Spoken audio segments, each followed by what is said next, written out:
My name's Keith Miller. I'm a visual effects supervisor out at Weta Digital in New Zealand. Just finished wrapping up work on Jungle Book and Batman vs. Superman just before that one. So I was visual effects supervisor. I think we probably had about maybe 150 shots or so on the film, but it was work that was spanning a number of sequences. So it was a good kind of range in different environments and different kind of processes and problems to solve.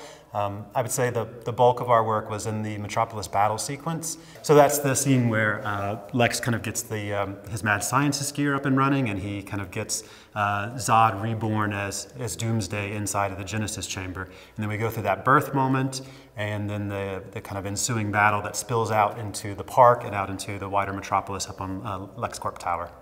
My job is just to oversee the work as a whole, make sure that there's a certain kind of visual quality that's maintained, that we're kind of meeting the director's vision in terms of what he's specifically after, in terms of a tone and a look, and trying to make sure that we achieve all of that within a certain kind of time frame. We can deliver it on time.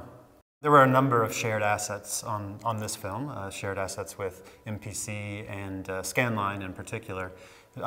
Shared assets are always a difficult thing to a degree. Usually there's one vendor that kind of is considered the lead on that, and they kind of go through the initial design processes, establish the initial kind of build of the geometry and the textures, and that information gets passed and forth, back and forth amongst the different facilities. But the complication there is obviously that facilities have their own proprietary systems. Like, for example, with Doomsday in that film, we have our own kind of tissue system. We have our own kind of individual needs and requirements for him as well. So yes, we get a body model from MPC, we get textures from them, but as an example of some of those differences, our Doomsday is just freshly born out of that sack. So he's been floating in that kind of amniotic fluid in the sack. So the thought there was, well, his skin shouldn't maybe look as dry and cracked as what MPC provided us. So the idea was, okay, we'll make his skin look a little bit more newborn. We looked at reference of like newborn rhinoceroses and elephants and things like that. Plus he goes through kind of a battle with explosions and various levels of like progression of soot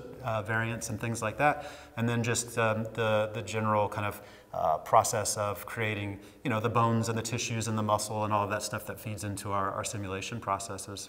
I was out in the Detroit stages for one particular scene, which was the containment facility exterior. So that was the large, it looks like an inflatable stadium structure that's kind of wrapped around Zod's scout ship, the location of the crashed scout ship from the first film in the middle of the park area. So I was on set for that portion of it, but the rest of it we would have just kind of picked up on the post-production side and had a general kind of kickoff and walk through on things from DJ, the client-side supervisor, to kind of make sure that we understood what the intent was and the details and kind of intricacies of what happened on set, and we were ready to go. I would say, in particular, a lot of the fluid work. So, as I mentioned earlier, there's that scene where Doomsday is kind of born. He's inside that sack. There's also a leftover kind of body of water at the bottom of the Genesis chamber, which was the spilled water from the tank from the crash at the end of the first film. So, we definitely had to make some improvements and advancements to our fluid simulation technology because we had lots of coupled fluids. So there you've got different types of fluids, different types of fluid properties and density. So for example, inside the sack with Doomsday, there's two kind of viscoelastic fluids. There's a goo and a mucus.